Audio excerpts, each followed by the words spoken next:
Checkout tracking by the NPD Group brings you a receipt collecting system that gathers data anonymously through technology we created, providing your businesses with answers.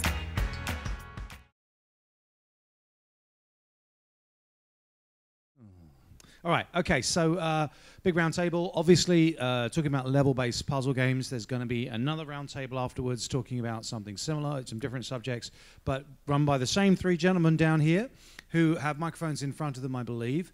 I'm going to leave you to it, so off you go. Go talk about interesting things. Meretzky, this is Juan Gril. On the bottom. I'm Steve Meretzky, this is Juan Gril, and this used to be Dave Rohrl, but he's mysteriously vanished. And we have been doing a session at Casual Connect and other conferences for a number of years. It started as the year in casual games, turned into the year in social games, and most recently it's evolved into the year in free-to-play games.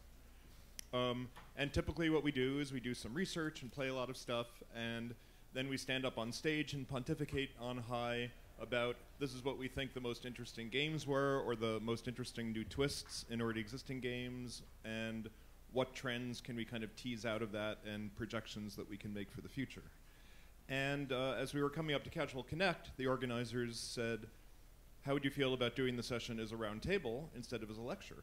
And we thought that was an interesting experiment and would allow us, you know, rather than basically just having the wisdom of the three of us, and wisdom of course is in quotes, that we would instead be able to tap into the wisdom of the group and get, you know, a much wider variety of opinions and a much wider circle of experiences under the assumption that, you know, all of you have looked at a far wider spectrum of the offerings in the free-to-play space than any of us or all three of us can possibly get to in a year. Also allows us to avoid preparing lecture notes. So we like that. Oh, I was assuming that you were avoiding that anyway, even when we were lecturing. So we have basically divided this 2 hours into 4 roundtables, and the first 3 are on essentially the 3 most dominant sort of segments of the free-to-play industry, which are leading off level-based progression games, or as some people call them, Saga-style games. Then the next half hour we'll be looking at social casino, and then the half hour after that we'll be looking at mid-core games. And then we've saved the final half hour basically for everything else, indie games and other genres. So this half hour is level-based progression games, and Juan is going to be leading that. Cool, thank you. I'm just going to go up here, and one of the things that we would like to do is, like Steve mentioned, we would like to get an idea of what, not just what we would like to talk about, and we have some ideas in terms of that, but we also would like to have an idea from you guys what you would like to talk about. So what I'm going to do is, if I can get to, there you go.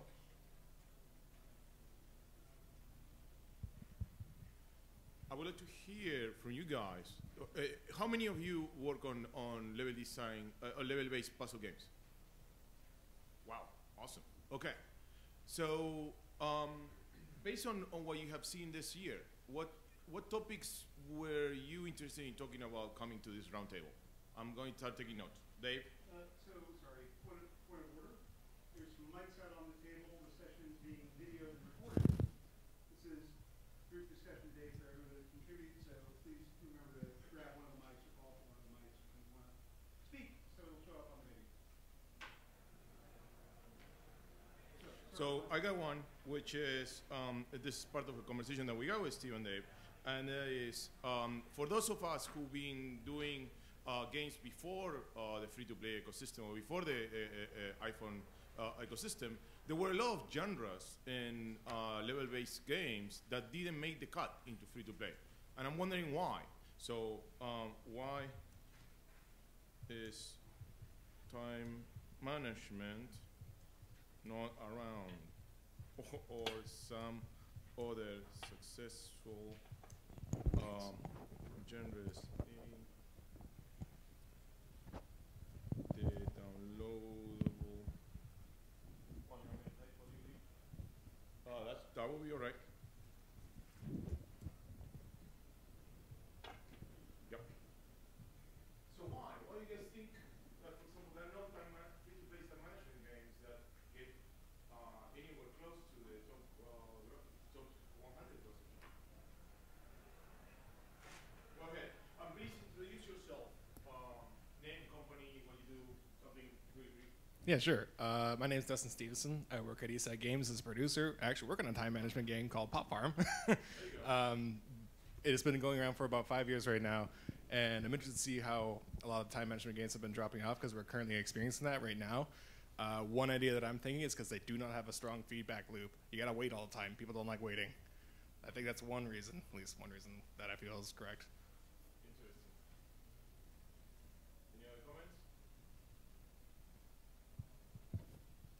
My name is Joe Ferens. I run a boutique digital agency, Applied Arts Analysis. We do partnered and contract game design work, working in the puzzle category right now. Time management, you know, one thing I'm very interested in conceptually is just how brutally competitive free-to-play market is. And, you know, to this gentleman's point, you got to always remind yourself how many seconds does it take to switch to the next game that was also free to download. And so when you lose the player for a day, you've lost them forever, you know, so. Yeah. So the point is just to finish off is that to his point that there's a weak feedback loop which is or delayed gratification, and someone else is sitting there saying, well, I'll give you fun on demand right now, even if it's losing the same level 40 times in a row in Candy Crush, at least you're playing the game, and so you've got to always remember someone's waiting to steal your player away in 2 seconds. So I think we may be, my name's Dave Rohrl. I'm moderating a later roundtable. I'm an independent design consultant partnering with a number of different free-to-play mobile games. I think when we're talking about time management, I wonder if we're actually talking about the same genre of gameplay, which is sort of, you know, diner dash, click management, highly engaged. If anything, one of the things I wonder about is whether this form of gameplay is too engaged for a lot of the casual context of use, right? Is this, it's a lot less easy to put down when you're done in the restroom, right, and resume than a match 3 game. It's a lot harder to play on a train that's sort of jostling you around and requires high precision. I wonder, you know, is that the issue? Is control modality the issue? Is level duration the issue? Because that certainly was, you know, very strong genre in the early 2000s in PC download, and did absolutely fine for Play First and some of its competitors in the sort of premium era of the App Store. Yeah, and you could argue. Oh, you could argue that simulations then wouldn't work if people wouldn't want to wait, right? Heyday would never be a successful game, I guess. I'm not sure about that. I came up with an idea, and Steve disagreed with me, and that was when you were playing time management games on the PC, your cursor was an indicator of the path that the player's character needed to take, and you following the cursor had a flow, a visual flow, moving the cursor around and giving actions. And that gets completely lost when you play a time management game with your fingers. That path following, visual path following, or you ordering your mouse as you moving your eyes, that gets completely lost in a game. Chris, you want to say something? I don't know. It sounds to me like you're making this way more difficult than it is. I mean, my screen's yay big, right? And in most time management games, you're clicking very, very quickly. The very successful, I mean, I think the most successful one right now is Delicious. Yep. And in that one, the pace of clicking is just so fast. And the punishment for a wrong click is quite large. And on a full-size screen with the sort of very particular control that you can get with a mouse versus what I can get with this, or even with a finger on an iPad, the frustration level is quite high. I know I'm actually working on a time management game right now that is cross-platform PC and iPad. And oh, hi, I'm Chris. I run a studio called BoomZap. But the results that we're getting is that when you play on the iPad, it's actually a far less compelling experience because you're so frustrated with misclicks compared to what you're getting with a mouse. I think a kind of missing point in this discussion, you know, if the premise is why haven't the second most popular casual downloadable genre made the jump to successful free-to-play? The most successful category was hidden object games. And while there's been a little bit of inroads of hidden object games into free-to-play, Criminal Case and Pearl's Peril, for the most part, you know, it's not nearly as big a success in free-to-play as it was in casual downloadable. And I think what this points to is, you know, that there are certain game mechanics that either, you know, work in the casual downloadable economic space or, you know, on a PC but not on a smaller device. And so I think a better question than this one might be, certainly we know that Match 3 works great on a small device, and we know that Match 3 works great in a free-to-play format. So what other game mechanics are potential ones that could make the jump to, you know, to free-to-play and to level-based progression games? Yes. I can't answer that. I was just going to observe. Hi, I'm Joni. Until recently, I was in an independent company working on a mid-core puzzle / casual game. But a lot of the feedback that I've heard of people who enjoy the casual games on their phones is it's relaxing, it's a break, it's something in the middle. And so, you know, you have this perfect storm of the difficulty of translating very small tapping spaces with the fact that your hand covers up part of the screen that you really, really need to see, and then combined with the fact that you're doing a level that's very unforgiving and very frantic at a time when people want to take their 2 minutes to relax. And so I feel like that's why time management, I've been sort of looking at a lot of the diner. These most puzzle games are move-based. Sure. Sure. And even something competitive like Clash of Clans that gives you time to respond to things and time to come back and revisit what's going on. Right. And I was looking at, you know, the newest incarnation of Diner Dash that was just released last month, and it's very frantic, very small tap space, and then very unforgiving. And then you add in that the stamina issue is like you're in the groove, and well, crap, I can't afford to play anymore. And I think you just end up with this moment of frustration that leads most people to go to another game. That's a really good point. Another thing, by the way, I didn't announce this when we started the roundtable. We feel that we are in a conference that has been mostly taken over by people who are not game designers. And I'm not going to go into the details of why is that, or rant about it. I'll let Chris do that later. And, but in order for us to keep the conversation going, we're gonna be talking about some of these topics for 5 minutes. But then if you're interested in the topic, I would love if you can give me your business card, so we'll organize an email thread so we can continue talking about it in the next following weeks. So feel free at the end of the session, tell me, hey, here's my business card, and put in the back, hey, I'm interested in this topic. Okay.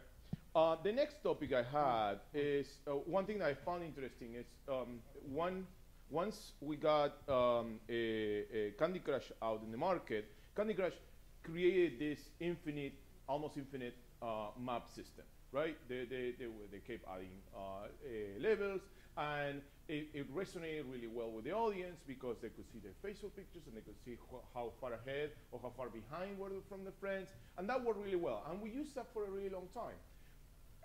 Having said that, lately I have seen that people have broken down those maps, and I don't think it's actually an issue of memory anymore. It seems that it has become more effective to do episodes and have a world map with different stages, and then going into every episode where you have, let's say, around 15 levels.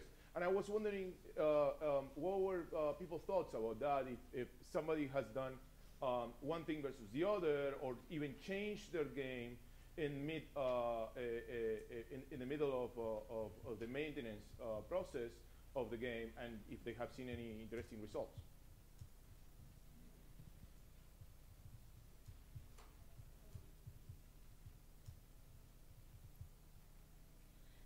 Hi. Hi. Mathilde Pignol. I run a studio called Roboto Games.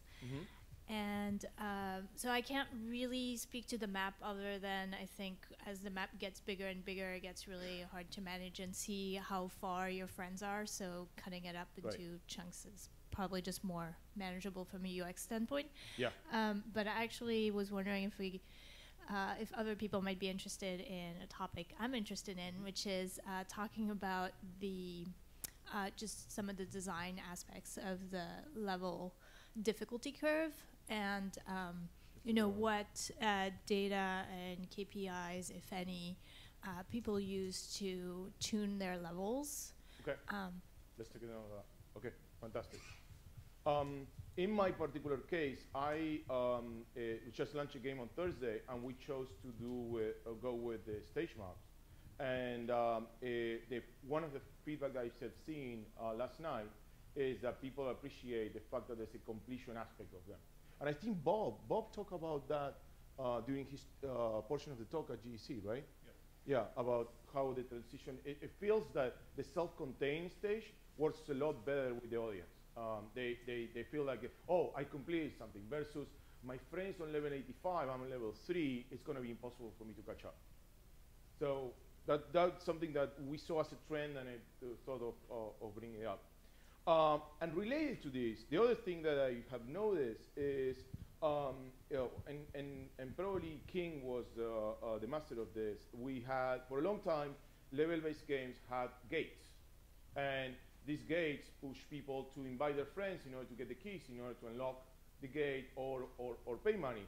But most new games have got rid of the gates. And for a while, in the community, in the design community, there was a talk of, no, you need the gates because that's your main virality mechanism. Well, now that the gates are gone, my question is, what do people think are effective ways of virality now? Go ahead, mate. I think one effective way of variety, and we kind of exercise it a bit in our games, is basically DLC at that point. A gate kind of acted as one at one point. They would hit a part where they couldn't play your game any further, and it's kind of like DLC. It's like, okay, if you want to play us some more, you have to either invite some friends or pay money. And we kind of took out that middleman. We just went, hey, if you want extra stuff to play in our game, just drop $5 here. Or you can grind in our game to get some premium currency and just drop, say, 100, we have pot bucks in the game, and then you get some extra content. Because that's one way that we've tried, and so far it's been working. Cool. Any other comment? So I had something kind of in reply to Matilda's question. One interesting thing I saw in a game that I was working on recently, we were trying to figure out why player abandonment was high on certain levels. And we were sort of trying to look at the metrics around, why are people stopping here? And we played around with difficulty curves, and it turned out to be one of the more interesting determinants that was hidden was the number of times when the player had only one legal move, which actually undermined player agency. So the more constrained the level became where the player lacked choice was actually a very, very strong marker for player abandonment. Right? So yeah, there's a little. Always make you feel tight in terms of your moves and strategize. If you get too tight, players dislike it. They feel like the game is playing them. Okay. Right, rather than that they are playing the game. Plus, you certainly want to maintain that feeling of, you know, oh, you know, I lost, but I came this close, and if I just up my game a tiny bit, you know, but if you feel like there was nothing I could have done to beat that level, I was screwed, you know, from the get-go. Yeah. Then there's no immediate sense of I want to jump right back in and try again. So I'm also working with a couple of level-based puzzle games with strong stage structures, and one of the things I'm trying to do within stages to create good rewards for proper sawtooth structure is to find strong map visible high-level rewards to give at the intermediate sawtooths in each stage to keep players engaged and highly motivated to engage with those difficult levels. Those haven't launched yet, so we'll see how they come out. But as a design conceit, it seems reasonable. What other metrics people use to analyze player abandonment? Besides the fact that, oh, people are stuck on level 13. Does anybody else use something else besides that? I mean, certainly you can try to use time in a level as a measure of how difficult it is. I'm from Big Duck Games. We make flow free, and I'm not a formal game designer, so don't really have that much experience with all this stuff. But I mean, definitely one thing for us is that we actually don't have any specific level difficulty tuning other than size, which makes the puzzles more difficult. We have looked at some reasons why we think certain puzzles are harder, and definitely looking at like the number of hints that people use on a puzzle and the time spent, maybe the number of times that they retry the puzzle or reset it, stuff like that we've looked at. We'll look at that. Well, it's worth mentioning that your game usually has one solution, right? Or some of the puzzles have more than one solution. There are a few puzzles that have. There are some puzzles that have more than one solution. Yeah. We've tried to stop shipping those puzzles, but we did initially ship some, so there are some. Okay, got it. Cool. One thing that we've kind of done in Eastside Games, I'm not really sure if it's a data-driven metric, but we do have a very open channel where the players can just start talking. Yeah. And if they're having trouble something, it's the first place that we go to, aside from like any data anywhere, to find out what the problem is. Many times they're just telling us. They're just like, this is the problem. We're having problems with planting our plants or whatever it might be. And then we look into our data afterwards to make sure that it's not just one or two people that are squawking about it, that it actually is the problem that they're talking about.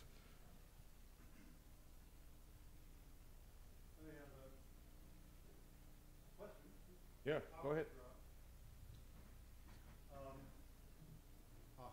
Now I'm taller than you. So for a long time, the Saga type metagame was very, very stock, right? There was very little variance. We had levels, stage gates, a certain progression difficulty. And in the last year or so, that started to evolve, get a little richer, have some economy and some resource management with games like Gummy Drop. I just wonder, what do people think about that trend? Is that sort of, from your own personal experience or your observation of players, increasing engagement, reducing engagement? Where are the limits of the complexity that's going to enhance those games rather than kill them? My own feeling about Gummy Drop, which I consider to be the most interesting entry in this genre in the past year, is it's a game that couldn't have existed or couldn't have succeeded, without the groundwork already having been laid by the games with the simpler progression maps.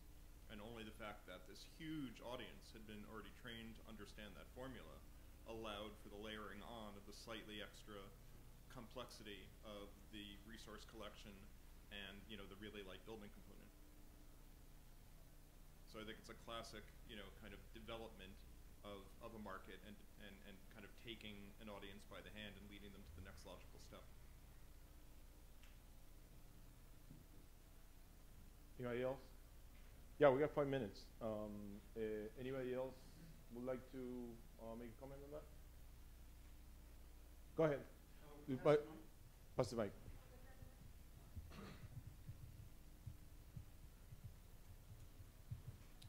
Thanks. Alex, I'm a product manager over at MobilityWare.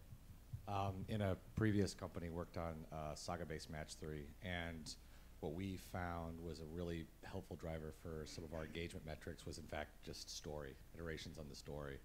And I see a lot of games going in that direction. I think Harvest Swap does an interesting job of that, like, hey, here's a barn on fire. It also drives a sense of urgency. Hey, here's a little drop of gems that's further on your progression map. And it provides just a slight one-sentence explanation of why you're getting those gems. It's a mission, right? Like putting out the fire. Correct. In Harvest Swap, it's a mission. You have to play all these levels in order to complete that objective. Correct. It just those also happen to be pinchy levels, so it's very, very effectively placed. That's right. But what we found too is outside of just dropping rewards and explicit gems, we would drop antagonistic letters from the character that you had a rivalry with in the game. And it didn't offer you anything, didn't give you anything, was randomly dropped on the map. But if somebody knew that that letter was coming, then their engagement within the application would spike because they just wanted to get the letter to see what this bulldog had to say to them. That's interesting. And it was great. It actually it helped us out a lot. And I see a lot of games subtly going in that direction, specifically in the Saga Match 3. No, and thank you for mentioning Harvest Swap. It's one of my favorite games this year. And what I also really appreciate is that every time they bring a new element of gameplay, when they brought the carrots, there was a very clear explanation why the carrots were brought into the game. So they do tie story to really explain why are you using this new element of gameplay. So absolutely, that's what. So it's 1:27. Next session's at 1:30. Yes. So it's 1:27 now. We're going to take a breath for a couple of minutes and then begin the session on social casino games. So if folks have other sessions they need to get to, by all means, we'll miss you. We love you. Thank you for coming.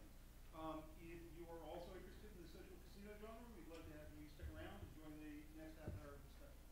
And like we said, if you're interested in this topic, feel free to drop your business card with me, and I will organize an email thread so we can continue the conversation. We are limited in time at Casual Connect, but we would like to, continue this conversation over the next couple of weeks. Thank you.